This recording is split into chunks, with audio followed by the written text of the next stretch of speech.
नमस्कार, मी भीमराव कडाळे पाटील, बीकेपी मराठीमध्ये आपलं सर्वांचं स्वागत. आज नवीन दिवस, नवीन विषय, नवीन दिवसाची नवीनाची चर्चा. आज चर्चा घेऊन आलोय म्हणजे बघा, 12 वर्षामध्ये नरेंद्र मोदींचा पहिल्यांदा पराभव झाला हा लोकसभेमध्ये.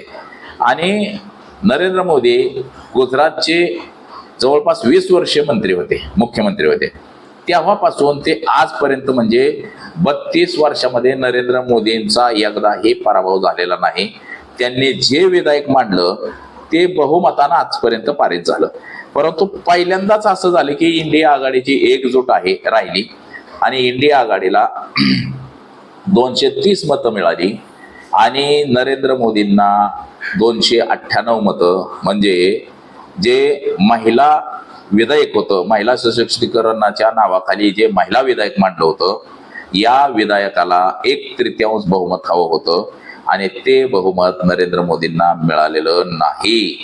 म्हणजे जे विश्वगुरु, विश्वराजा, जे काय काय उपाध्याय दिले गेलेले नरेंद्र मोदींना, त्यांचा पहिल्यांदा कुचमा झाला, पराभव झाला.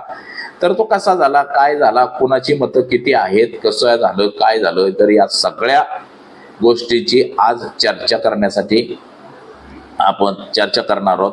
तर चला, सर्वप्रथम आपण जर चॅनल सबस्क्राईब केला नसेल तर सर्वप्रथम चॅनल सबस्क्राईब करावा ही सर्वांना विनंती. आणि चला चर्चेला सुरुवात करूया.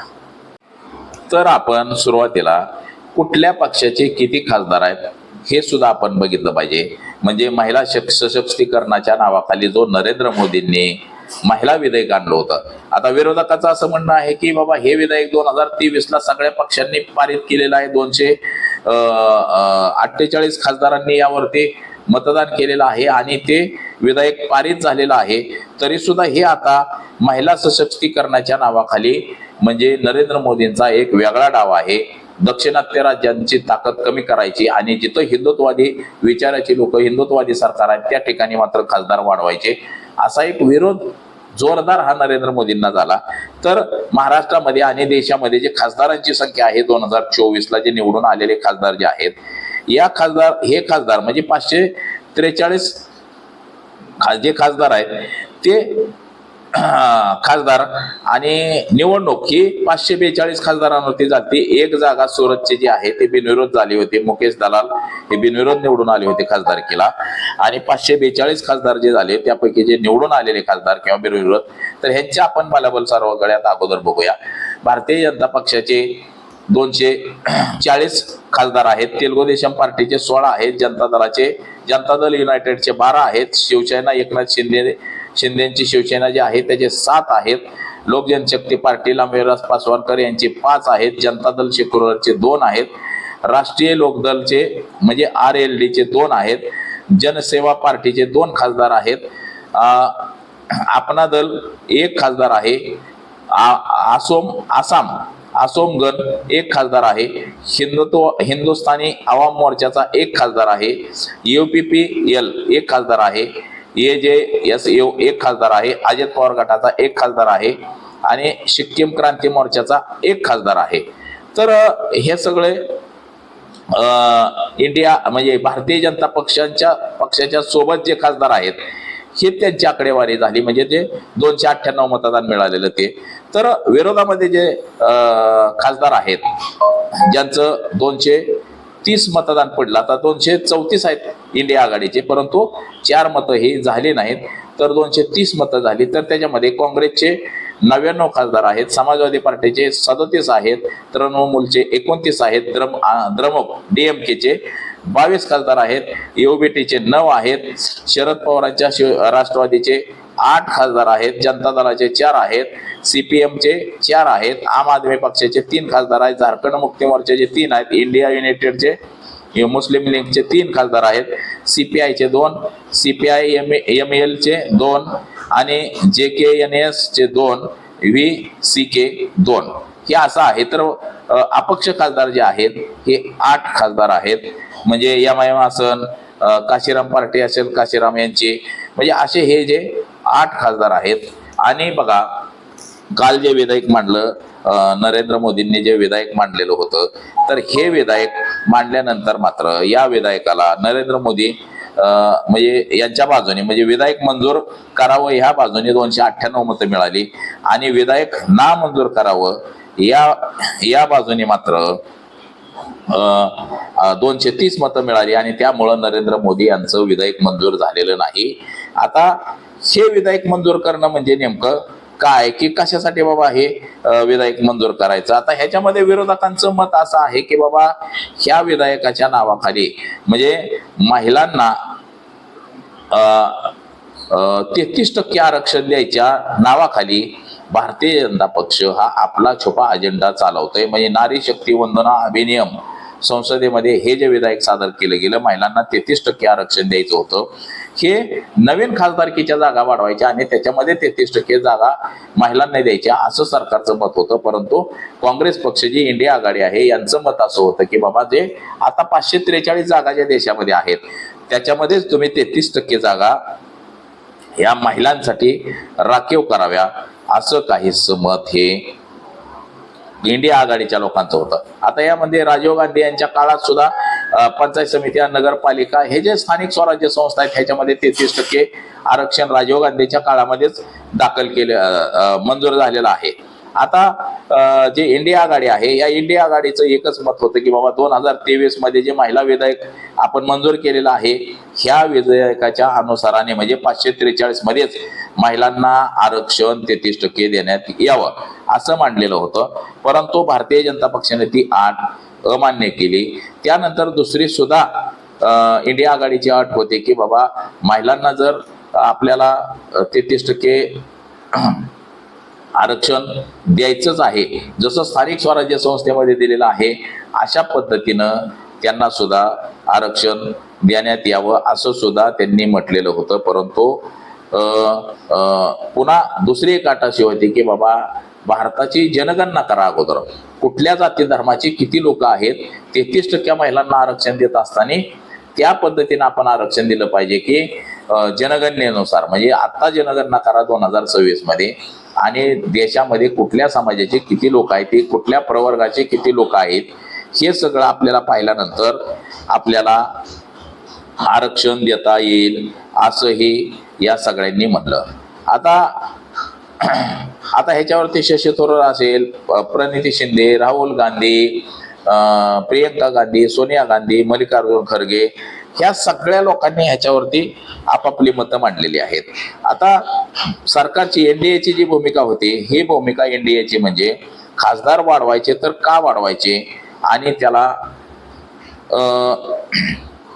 कशा पद्धतीने वाढवायचं हे सुद्धा त्यांनी सांगितलेलं होतं. परंतु याला इंडिया आघाडीने विरोध केलेला आहे की बाबा जर खासदार वाढवायचे तर फक्त भाजप शासित राज्यातच जास्त वाढणार आहेत दक्षिणात्यमध्ये कमी होणार आहेत खासदार आणि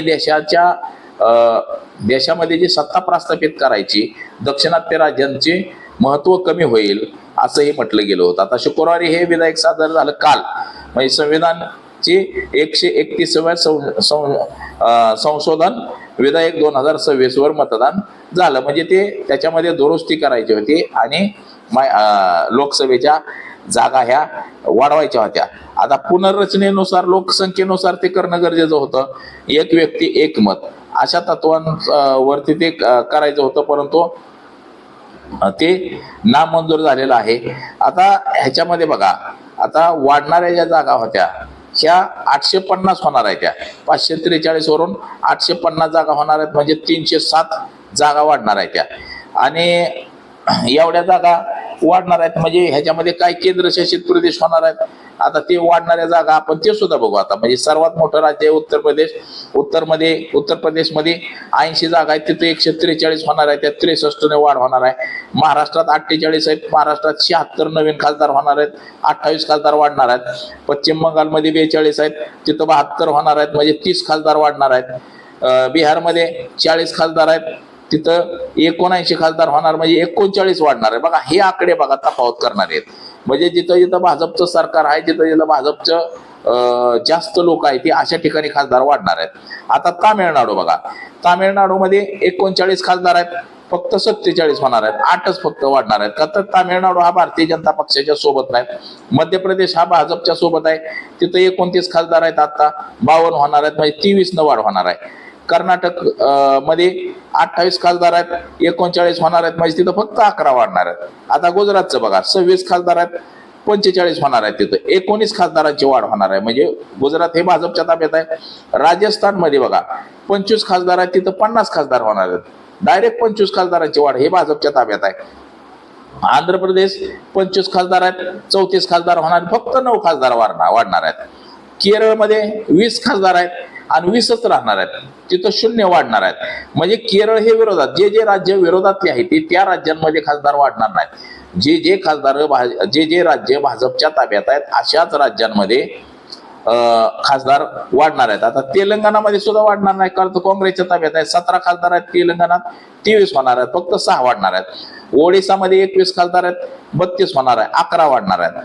आता पंजाब हा भाजपच्या ताब्यात कधीच नव्हता, पंजाबमध्ये 13 खासदार आहेत, 18 होणार आहेत, म्हणजे 5च वाढणार आहेत. हरियाणामध्ये 10 खासदार आहेत, 15 होणार आहेत, 5 वाढणार आहेत.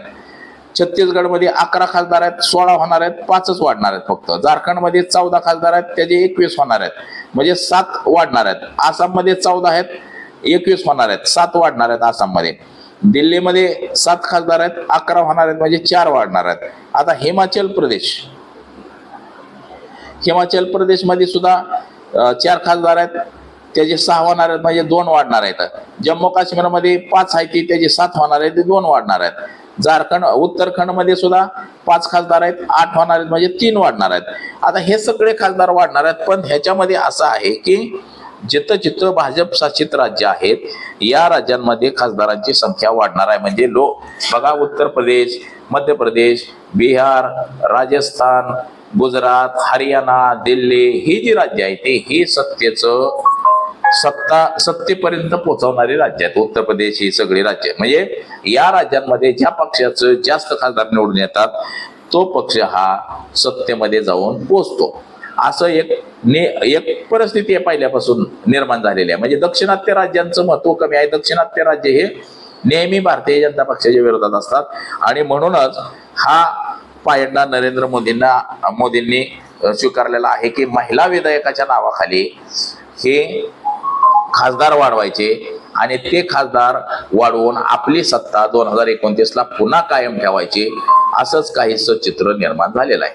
आता हे जर खासदार वाढवायचे तर ते प्रत्येकच राज्यात वाढवले पाहिजे, लोकसंख्येनुसार ते वाढवलं गेलं पाहिजे. समजा 20 लाखाचा मतदारसंघ आहे तर तो 10 लाखाचा केला पाहिजे, 4 लाखाचा विधानसभा आहे तर तो 2 लाखाचा केला पाहिजे, परंतु तसं केलं जात नाही. काही राज्यांना याचा फायदा होतो आणि काही राज्यांना मात्र याचा सपशेल तोटा होताना आपल्याला दिसतोय. म्हणूनच जे दाक्षिणात्य राज्य आहेत, तामिळनाडू, केरळ, ही जी बाहेर तेलंगणा असेल किंवा ही जी राज्य आहेत, या सगळ्या राज्यांनी या विधेयकाला कडकडून विरोध केला. म्हणजे नरेंद्र मोदी यांच्या कार्यकाळामध्ये हा पहिल्यांदा एवढा मोठा विरोध हा नरेंद्र मोदींना झाला. नरेंद्र मोदींचा पराभव झाला आणि काही जण तर असे म्हणायला लागलेले आहेत की आजवर खासदार घाबरून नरेंद्र मोदीच्या समोर सुद्धा जात नव्हते. कवा नरेंद्र मोदी ईडी लावल बीडी लावल माग जेलमध्ये टाकन असं लोकांना वाटत होतं, परंतु आता मात्र उघड या सगळ्या खासदारांनी विरोध केला. म्हणजे जे भ्रष्टाचारी होते ते सगळे भाजपमध्ये गेले आणि त्यामुळं आता भ्रष्टाचाराचे आरोप करायचे कोणावरती हा मोदींना सुद्धा पडलेला प्रश्न आहे. आणि अशाच काय कारणांमुळं आता हे विधेयक सुद्धा विरोधक गेलेले आहे आणि येणाऱ्या काळात सुद्धा भाजपची सत्ता जाईल असं अनेक खासदारांचं मत आलं. प्रणिती शिंदे असेल किंवा अजून कोणी असेल, त्यांनी सांगितले की नरेंद्र मोदींच्या सत्तेला हा लावलेला सुरुंग आहे.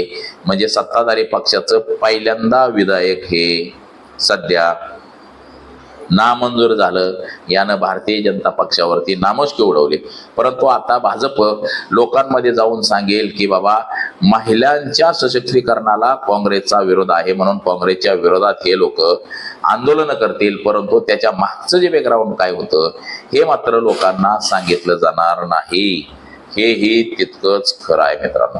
तर आज एवढंच. माझा सहकारी कॅमेरामन अनिकेत समे, भीमराव कडाळे पाटील, BKP मराठी, इंदापूर, पुणे.